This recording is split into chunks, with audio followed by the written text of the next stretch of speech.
Welcome into Words with Wallace. I'm your host, Nick Wallace, coming at you. It is Monday, October 2nd. And people, I am so happy to be back on the mic with you. What a week. What an absolute treat of a week in the NBA this past week.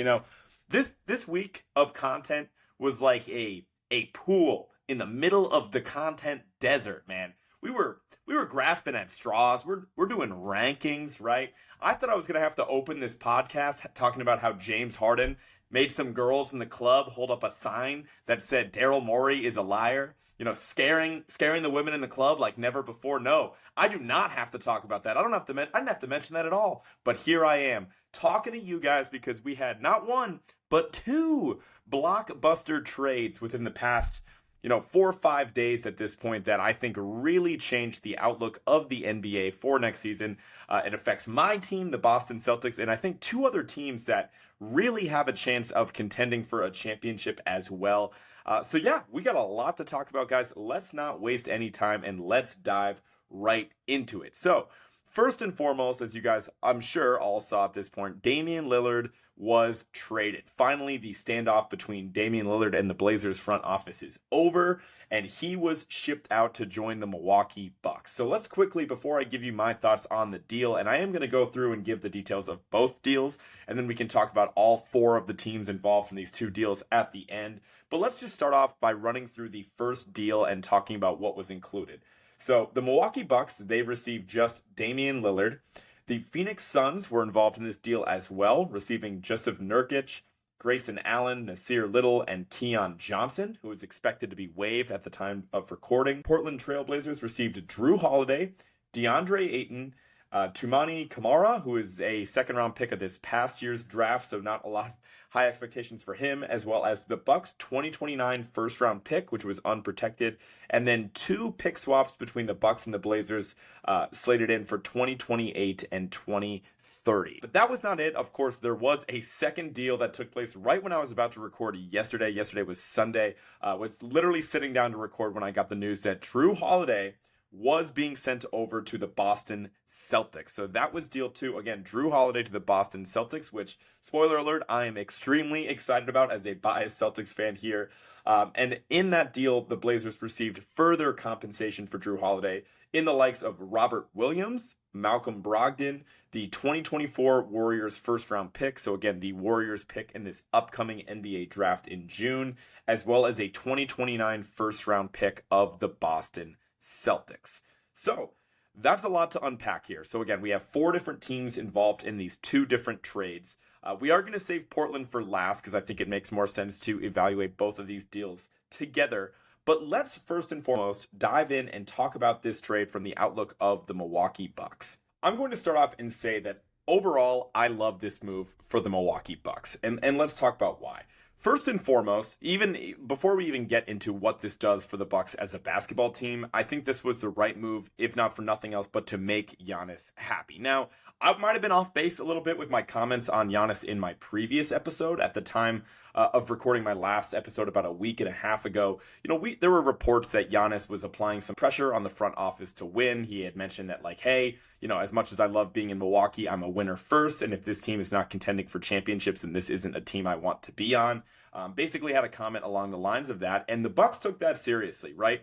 Really, I thought Giannis was completely within his rights as a all-world talent and superstar player to put pressure on the front office. Again, we've seen other superstars do this before, but Giannis has really only done this twice in his tenure in the NBA. And both times the Bucks front office has responded immediately and in a major way. And so the first time they did this, if you guys remember, it was actually in 2020.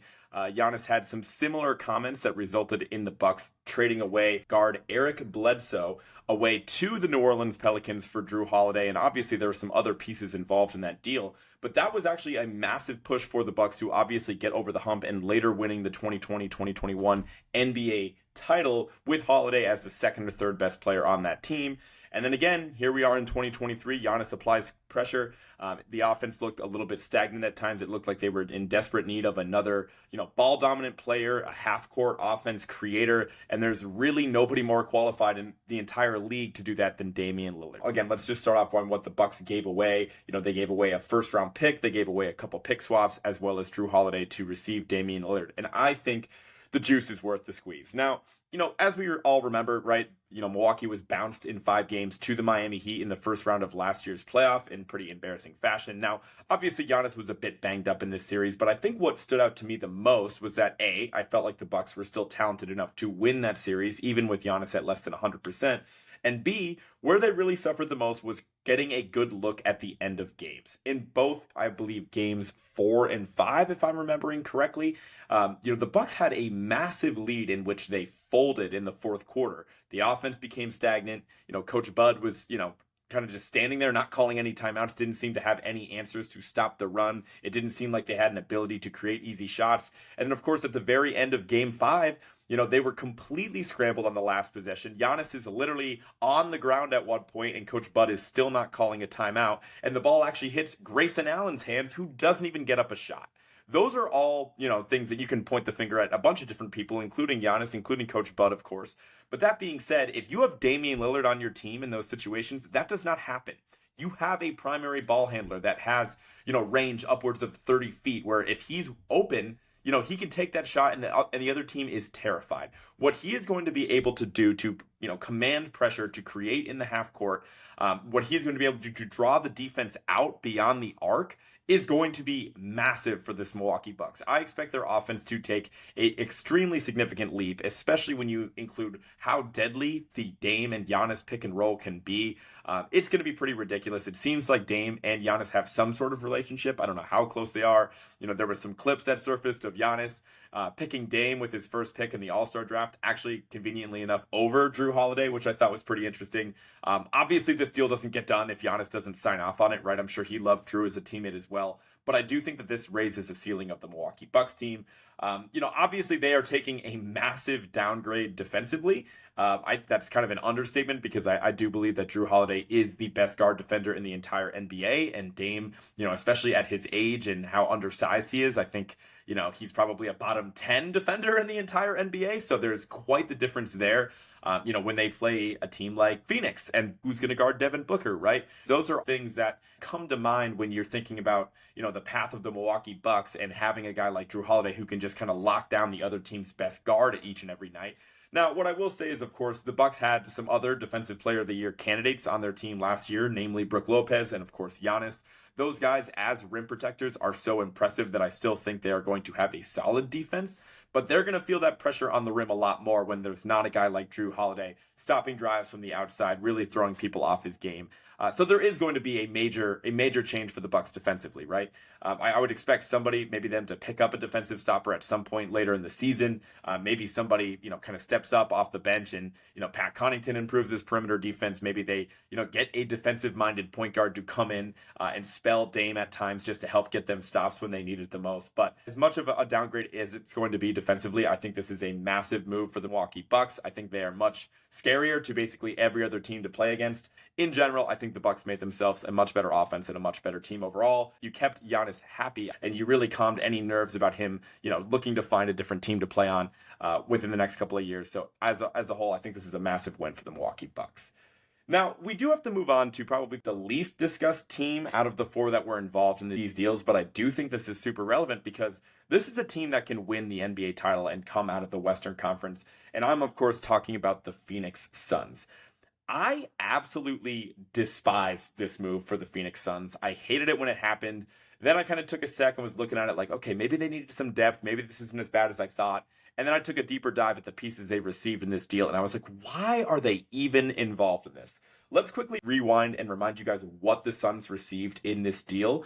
Again, they received Jusuf Nurkic. They received Grayson Allen, Nasir Little, and of course Keon Johnson, who again is expected to be waived if he has not been already at the time I am recording this podcast, so we might as well not even talk about him. Let's focus on Nurkic, Grayson Allen, and Nasir Little. Of course, the big piece that Phoenix gave away in this deal was DeAndre Ayton, and I know a lot of people have mixed feelings about Ayton. We had our guy Brendan Clean of the Locked On Suns podcast come on a couple weeks back, and it was pretty apparent that he was not the biggest fan of DeAndre Ayton. He basically laughed at me when I suggested the idea that the Suns could actually have 4-star players. To have Ayton go along with Beal, Booker, and of course Kevin Durant as well. That being said, I still think that DeAndre Ayton has a lot of potential. I don't think many people would disagree with that. Obviously, he's shown flashes, and just the physical presence that he's shown throughout his career is significant, especially when we're talking about a center position where, as I just talked about a couple of weeks ago, there aren't many true difference makers at the center position, and I still think DeAndre Ayton has a chance to be one of those difference makers. But let's look at this fairly, right? He obviously had some issues with Monty Williams. He basically sat out of the final game of their season last year, in which they got completely cleaned up by the Denver Nuggets. I know that there's obviously been some contention in the locker room surrounding DeAndre Ayton, but I felt like a lot of those worries were kind of put on hold or put to the side when the Suns decided to make a coaching change, moving away from Monty Williams, moving on to Frank Vogel. I felt like it would at least be beneficial for the Suns to start off the season and see what they have. They already have all these changes right now. Bradley Beal's a part of the team. You have a full offseason with Kevin Durant as well.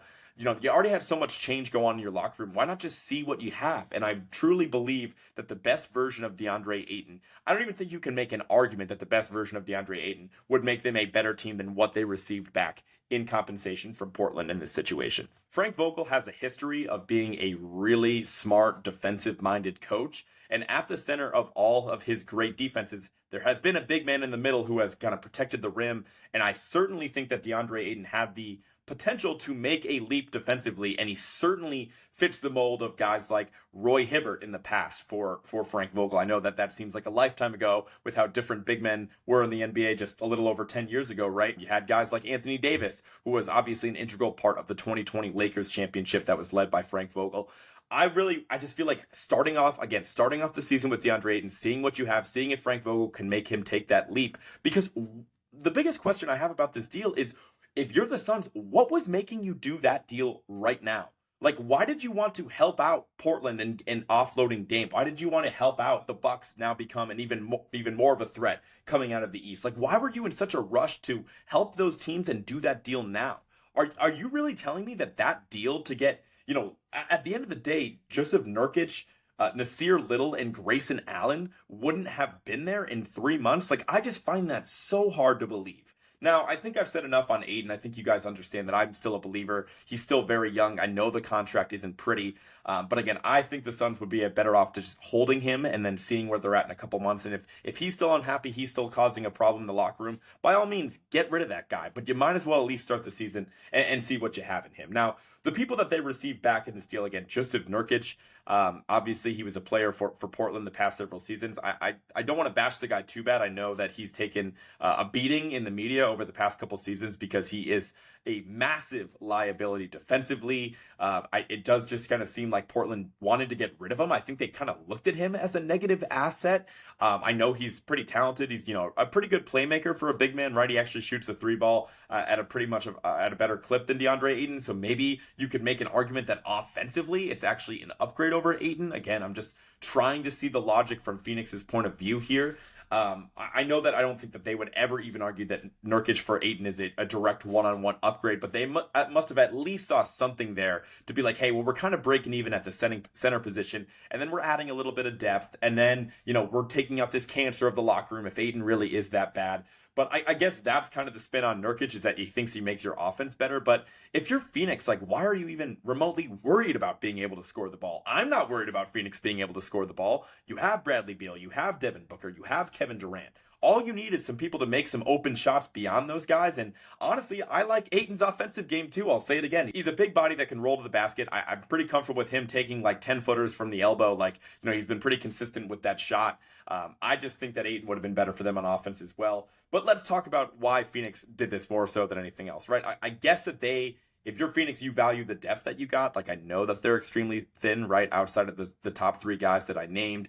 They got guys like Josh Okogie, who they're hoping can step up to a big role. We talked to Brendan, who mentioned Keita Bates-Diop a few times. They took a flyer on Bol as well. Like, again, there isn't a lot of pedigree coming off that bench. And I'm not telling you that they should not have addressed their depth in one way, shape, or form. But is getting Grayson Allen, in addition to getting a worse center in return, really worth the squeeze? Like, yes, Grayson Allen has been in a lot of big games, right? And he does shoot the ball at a 40% clip from three, but he's still undersized, right? He's only 6'4". He's not going to be your perimeter stopper. He's not going to lighten the defensive burden of a Devin Booker or a Bradley Beal during the regular season. Or even if he tries, he's not going to do so effectively. And honestly, again, I would know a thing or two about playing against the Bucks in the playoffs. Like, we've done it many times, is watching my Celtics, watching my favorite team play against the Bucks time and time again.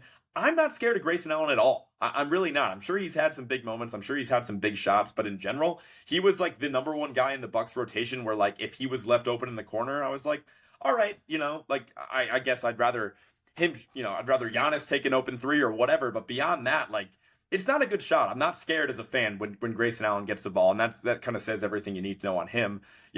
As far as Nasir Little, this guy, I think he averaged about like 6 points a game last season for a terrible Blazers team and was basically in and out of the rotation all year. So maybe they saw some flashes of potential with him where I know, he was a decent prospect coming out of the draft where they think they can rejuvenate him and make him, another option to fill that, wing spot where he can come in and get some stops and hopefully make some corner threes. Maybe Phoenix seems something there, but I can't imagine that he was any sort more than like an afterthought of this deal. Like, again, I really think it came down to getting the depth that you knew of in Grayson Allen along with Jusuf Nurkic. But again, I just really cannot stand this move for Phoenix. I can't say it enough times. I feel like if you took DeAndre Ayton and really put him on the market and really shopped him around out there, I'd find it really hard to believe that you couldn't get a better option than Jusuf Nurkic to plug in as your starting center, and B, somebody more proven and somebody more fitting to what the Suns need rather than Grayson Allen. Because again, I think that they would do better with a guy like a Jay Crowder, who I know was on the Phoenix Suns, to start last season, right? They need a guy that is more proven as a defender, right? A little bit more size to him that can really, again, lighten the load on Devin Booker, lighten the load on Kevin Durant.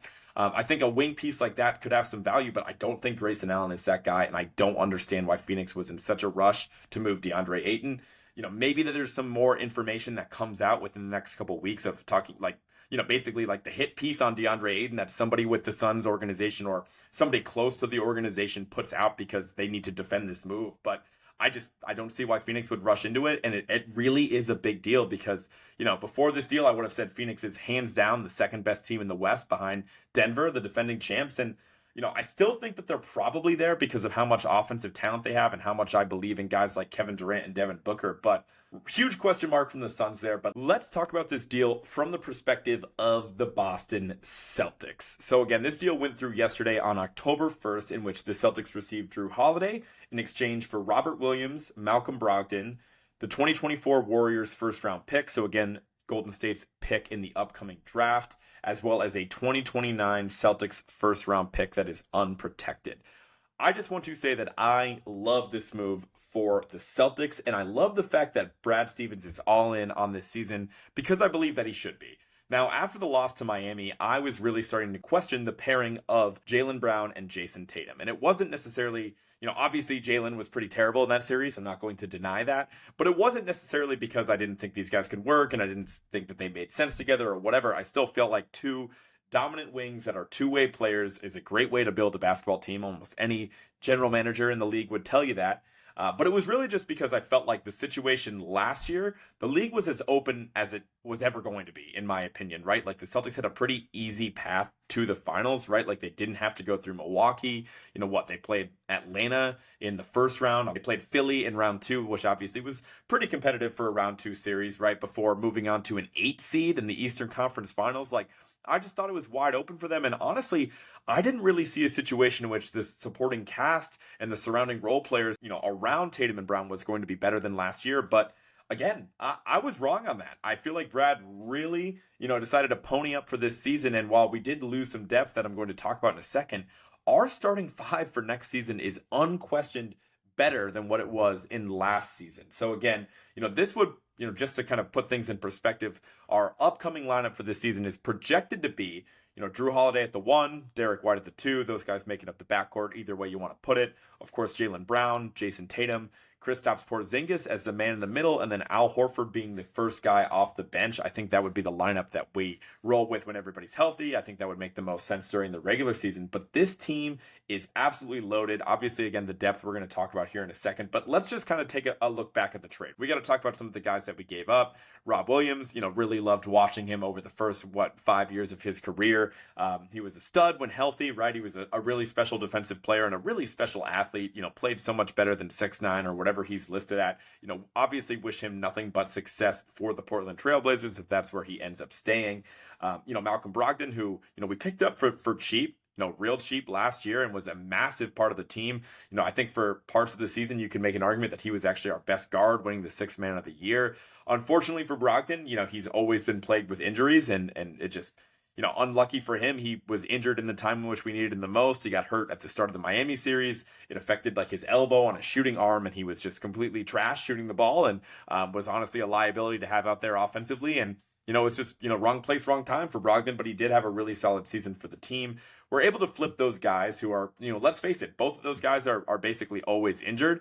Statistically, whatever model you look at would probably tell you that we're going to be missing one of those guys for a good portion of the playoff run, a good portion of that stretch run between April and June, in which, that's what we're playing for, right? We're not playing, for good regular seasons. We're not, playing for the months between, October and March, right? We're playing to win a championship, and I think this team understands that. And we decided to make the risk in turning those two assets into one asset that I believe is a top 10 point guard in the league in Jrue Holiday. If I know he doesn't necessarily fit the point guard mold and positions don't really exist anymore anyway, but what I will tell you hands down is I think he's the best guard defender in the NBA.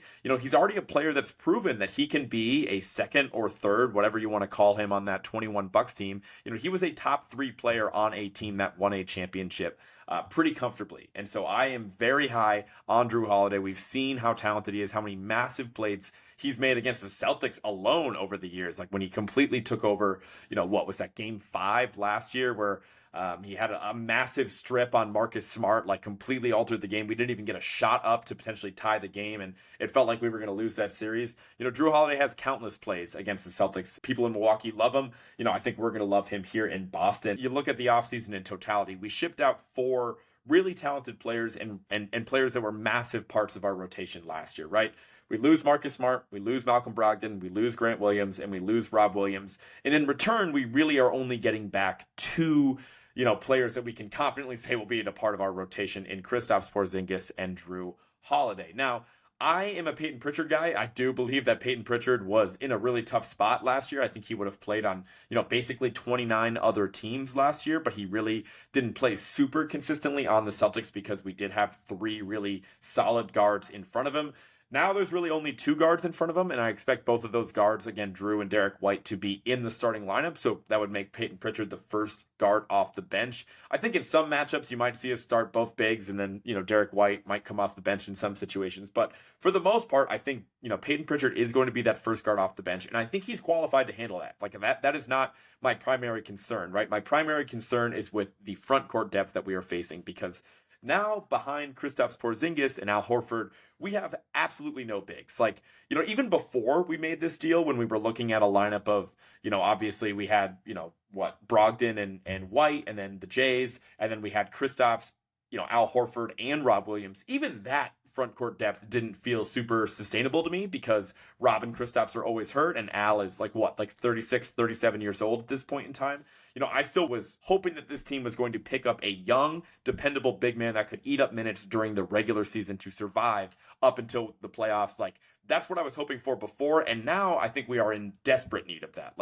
Obviously, I'm very excited for the upside, and I think our starting 5 is as talented as any starting 5 in the entire NBA. But that being said, there is some very real issues with our front court depth because we all saw Luke Cornett play last year. I'm sure he belongs on an NBA roster, preferably as between a 12th and a 15th guy. If he's your 8th or 9th or 10th guy, that is again, your, backup center, if you will. That is horrible. That is a horrible spot to be.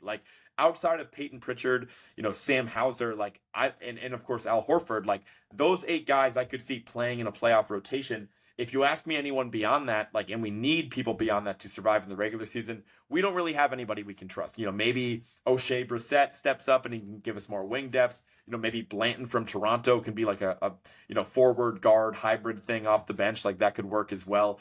We just don't know. We don't know what we have in Jordan Walsh yet.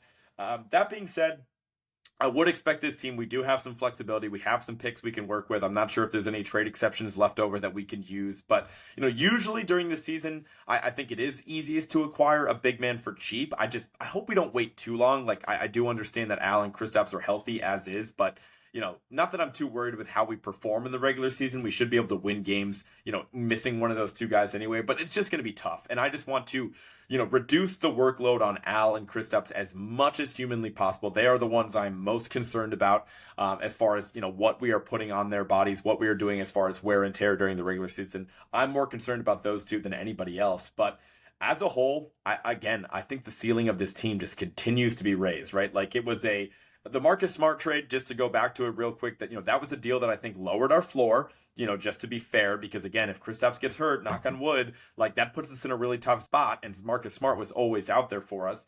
And again, I think this deal is more of the same. You're taking two good players and you're turning them into one really special player. We have to hope that the depth can sustain, doing a 2-for-1 when the team was already a little bit thinner than what it was last year. So again, I think that this starting five, again, the lineup of Derek White, Jrue Holiday, Jaylen Brown, Jason Tatum, and Kristaps Porzingis, I think, when healthy, I think that is the most talented starting five in the NBA. I don't even really think it's all that close, to be honest with you. I know there's some really other good teams out there in Milwaukee and Denver and Phoenix, but that is a team from top to bottom that I think makes sense from a basketball perspective. It makes sense what we're going to be able to do defensively, where 1 through 4, our guys can switch pretty seamlessly, and then have somebody that's 7'3" in the middle to protect the rim and impact people driving to the hoop. Like, I just think this team makes a lot of sense. And again, being healthy is always going to be the deciding factor for a team like this. But I think this team has the makings to win a championship, and I think that that's just about the expectation at this point in time for the Boston Celtics.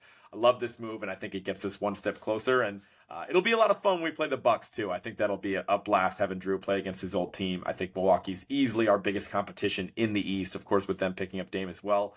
And I got a lot of Bucks fans these days, and I look forward to talking smack when that time comes. So let's move on to the final team. The spotlight has been on for the past 3 months, wondering when Portland was going to pull the trigger and finally move on from Damian Lillard. How did they do? I would give Portland an A+. And I know that I've come out and it's been a love fest for, Milwaukee, and it's been a love fest for the Celtics. It was pretty harsh on the Suns, and here we are with the Blazers again. But I think if there was any clear winner of this entire, both of these deals, it would be Portland, because nobody was envious of the spot that Portland was in, right? They have a superstar player that's aging, that's extremely unhappy, that's under contract. And not only that, it's a superstar player in Damian Lillard that was demanding to be sent to one other team with assets that did not match what Portland needed, right?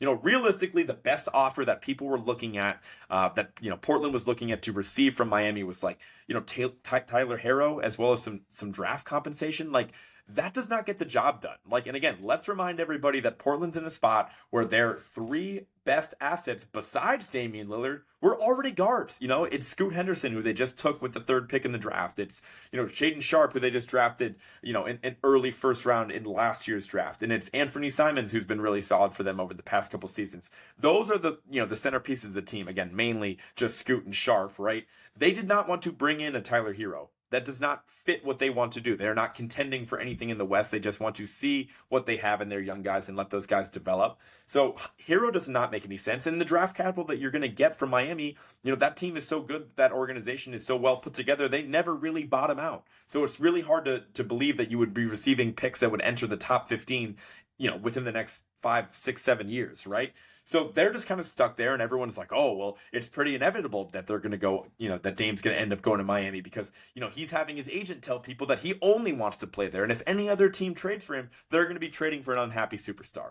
But obviously Portland's like, hey, what's the rush? We know that Dame is not Ben Simmons, right? Dame loves playing basketball. Once the season starts, he's going to get that itch. He doesn't want to sit out. He doesn't want to have this turn into a Ben Simmons, Le'Veon Bell situation. He wants to play ball. And so he's going to want to do so on a team that's going to help, contend for a championship. And sure enough, Milwaukee comes out of the woodwork. Giannis just applies some pressure on the front office. They get clearance from Dame, and boom, he's sent off to play for the Milwaukee Bucks instead of the Miami Heat. And what did they get for Damian Lillard altogether? They got DeAndre Ayton, Rob Williams, Malcolm Brogdon, 3 first-round picks, 2 first-round pick swaps, a dart throw, and Kamara, that guy that the Suns took with their second-round pick in this last year's draft. And it's worth noting as well that they got rid of Nurkic, who was on a pretty sizable contract, who they viewed as a negative asset as well.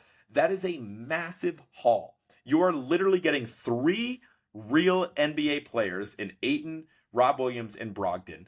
And you're getting 3 firsts, 2 swaps, and a dart throw. Like, I would say, even if you only got Ayton, Rob Williams, and Malcolm Brogdon, for what you can flip those assets into, that by itself, minus a draft compensation, is better than anything that Miami was paying for them. And so, yet again, we see in these situations where the superstar seems to have all the power, the teams that have stayed patient in these situations, it's paid off. It paid off for Daryl Morey and Ben Simmons, and I know that situation is not aging well because, again, as you guys remember, Daryl Morey was dealing with an unhappy Ben Simmons. He waited a full, basically 7 months of him being unhappy before finally shipping him off, and he got back James Harden in return. Now, I know, they're going through their own drama, and Daryl and James have their own beef right now, but that's still a hell of a trade for a player that has played in a handful of games since that move even took place, regardless of what you think of Harden. That was the right move, to stay patient, wait for a better deal to come about in that situation, and it's the same thing here with Damian Lillard. So, again, I think that this is incredible for Portland. I love that they, above all else, the draft capital, I'm not going to sit here and say it's great, it's 3 first-round picks, and, one of those is a Warriors pick, another is a Bucks pick, and another is a Celtics pick. Those are obviously 3 of the best teams in the NBA and 3 of the best-run organizations in the NBA, so you don't love getting first-round picks for those teams, but I would say that, picks are picks, right? They're obviously lottery tickets. They have a lot of value, but that being said, you want to have a floor to this deal in getting young assets, and they were able to do that. I think Ayton is the perfect target for a team like Portland to see if they can not rehabilitate him, right, but kind of get him back in the same trajectory he was in his first year or two in the league. I think that obviously Rob Williams is somebody that we've seen as Celtics fans, firsthand has a ton of potential, especially defensively.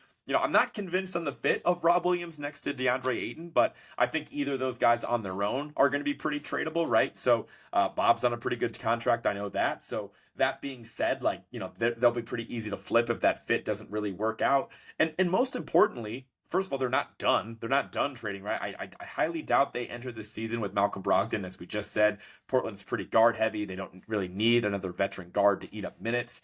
It does help to have a veteran in the locker room, right? And I think Brogdon, by all accounts, he seems like a good guy, even though he wanted to get out of Boston after they, fake traded him in that deal with the Clippers as part of the original Kristaps deal. But that being said, I would expect them to move on from Brogdon. Maybe they even recoup another first-round pick down the road, or at least somebody younger that can play the wing position that'll fit their team and get a dart throw there. I think that would make sense. But, above all else, they are now in the green. They are now heading into this season with a fresh start. They don't have the Dame cloud hanging over their heads. I think it actually helps Dame's image that he was cool with going to Milwaukee, that was able to offer a more competitive package.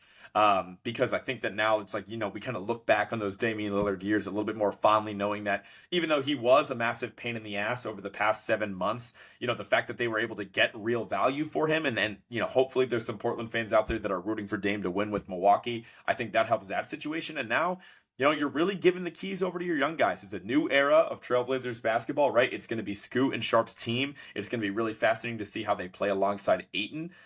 So I like this team a lot, and I think that they are the biggest winner of these deals over the last couple of days. But finally, there is one more team that I want to talk about, and it's a deal that, notoriously did not make a move over the past 48 hours or over the past week or so, and that's the Miami Heat. And I think it's going to be really fascinating as more and more articles pop out and more stories come out of exactly how this all played down. But it seems like Miami, I don't know if they never really wanted Damian Lillard in the first place, but, they might have just got cute and let Dame slip through their fingers, right? Maybe he didn't really fit what they wanted in Heat culture, but I felt like Miami and Milwaukee were in pretty similar situations where they could have both used the services of Damian Lillard. Dame's obviously an incredible player, and I know he's getting up there, and I know his contract is massive, but, there's something to be said about having a truly elite difference maker in the NBA. And he, I know he's old, but we haven't seen him hit that decline yet. Last year was arguably the best statistical season of his career. Like, I felt like Miami, if you swap out Kyle Lowry and turn some other assets into him, like, that's a massive upgrade for that team, the same way that it would be for Milwaukee. I think both of those teams are really sound defensively. They have true alphas, true leaders in Jimmy Butler and Giannis. That being said, something about having Damian Lillard, like a certified killer, as like your number two, would make that team really formidable. So I don't know if they just didn't want him, or they really, embraced how much leverage they had in that situation and thought that the offer that Portland was going to accept was just going to get lower and lower as the season came along. But I thought that this is a massive loss for the Heat that they didn't get Damian Lillard. And then afterward, to not get Jrue Holiday either, because, again, when I was about to record this podcast yesterday morning, I was sitting there thinking like, okay, Portland hasn't traded Jrue Holiday yet, so we'll really evaluate, what the total compensation is, for Portland at the end of that deal. But if I had to pick a spot, I bet he ends up going to Miami, and I bet that they try to upgrade that Kyle Lowry spot and throw in some draft picks and make the salaries work. And the next thing Jrue Holiday's on the Heat, which would be terrifying to me as a Celtics fan, but they didn't get him either. It seems like Boston came in with the most competitive offer. They weren't messing around with that. And now here we are, it seems like the Heat, it's pretty difficult to make the argument that they didn't get worse, right? Like, you obviously see them, they draft Jamie Jaquez. I believe I'm pronouncing that right. I could be totally off. The guy from UCLA, they draft him in the late first round, who seems to be a great fit and was pretty dominant in the summer league. You would think another full offseason from Jovic, who they drafted last year, I think could be pretty beneficial, and you hope that those two guys could take a real spot in the rotation. You're getting a guy like Tyler Hero back, who missed basically the entirety of the playoffs. So there are some things to be optimistic about, but you also lost Gabe Vincent, who at times was the second best offensive player for large stretches of that finals run. You're also losing Max Strus, who I couldn't stand him, but look, he was a consistent role player for that team who made big shots and defended at a higher level than a guy like Duncan Robinson. It's just hard to see how this Heat team got better, especially when you look at, the fact that I believe that Milwaukee and Boston clearly got more competitive. So it's really frustrating. And I think that it was super lame as well that Jimmy Butler, came out and basically, was trying to tattle on the Bucks for tampering with Damian Lillard. Like, you know how ridiculous you sound right now, dude? Like, your front office had every opportunity, basically since June to trade for Damian Lillard. Like, it's October now, dude. You guys had that 3-4 month window where you guys could have had Damian Lillard for predictably a much lower price than what the Bucks and Celtics combined to trade for him. Like, it really doesn't make sense to me whatsoever. And no shit, if you're going to be trading for an unhappy superstar, if the Bucks didn't tamper and try to figure out if Dame was actually going to play and be happy playing for Milwaukee once they acquired him, if they didn't do that beforehand, that would have been malpractice on the front office. I don't care if it's called tampering. That's just how you got to be in the modern NBA. If you ain't cheating, you ain't trying. It's not tampering. And for a guy like Jimmy that's played enough big games and has a pretty impressive legacy and has a lot of respect around the league, I thought it was pretty lame for him to call out and cry tampering. But that kind of does it on my thoughts on obviously the four teams involved in this deal, as well as a little bonus segment on the Miami Heat. We'll see if they pile some assets together and make a move to shake things up before the start of the season. But just with how close we are to tip off at this point, I would kind of doubt that the Heat roster looks dramatically different once the start of the season rolls around. But overall, I think this is a great deal for the league. I'm very happy about how this played out. I'm happy of how it played out for my favorite team. But again, I had this part written out before I knew the Celtics were getting Jrue Holiday. I just think in general, it is awesome that Dame is a massive figure in the league. He stomped his feet. He made a scene. He said, I want to be traded, and I want to be traded to only the Miami Heat. And he did not get his way, because as we all see, we're setting precedents for this player empowerment movement. It seems like every single offseason and every single trade deadline, it seems like the demands get a little bit more outlandish. They push the envelope more and more. And so if he had gotten his way and got sent to Miami, and especially if the compensation package was not good in return, this would have been a really bad look for the league, and we would have been at a much higher risk of ridiculous superstar demands of people under contract coming along more and more often. And I think in general that's terrible for the league, so I'm glad he didn't get his way. I do think Dame is a very, very talented player, and I think he deserved to ask for a trade based on everything he did for Portland. But with how specific his demands were, that was terrible for the league, and so the fact that did not happen was great. And these were genuinely two extremely entertaining deals that affect three of the top teams in the league. Like, I think if we're being completely fair and unbiased, I think there's a top 4 teams in the league talent-wise. I think on that list it would be Boston, I think it would be Milwaukee, and I think in the West it would be Denver, and it would be Phoenix. And so 3 of these teams look, pretty significantly different after these moves. So I'm here for it, man. I think everybody's kind of loading up the clip. They're getting excited for this season. I cannot wait. Again, I'm so grateful for this pool in the content desert that we just received over the past week. That means that the season is officially at, the light at the end of the tunnel, where we can feel it approaching. I can't wait. Thank you guys for sticking with me during this long explanation on my thoughts and the implications of these deals. But again, I think this is great for the league. I think it's great for, basically all the teams involved except for the Phoenix Suns. Sorry, Suns fans. But that being said, I'm going to wrap it up here. Appreciate you guys listening to this episode as always. Be sure to follow @Words with Wallace on everything, on Instagram, on Twitter, on Facebook, on YouTube, on Spotify, Apple Music, wherever you get your podcast. Be sure to like the show, share a show, tell a friend, all that good stuff. And I will talk to you guys next week. Peace.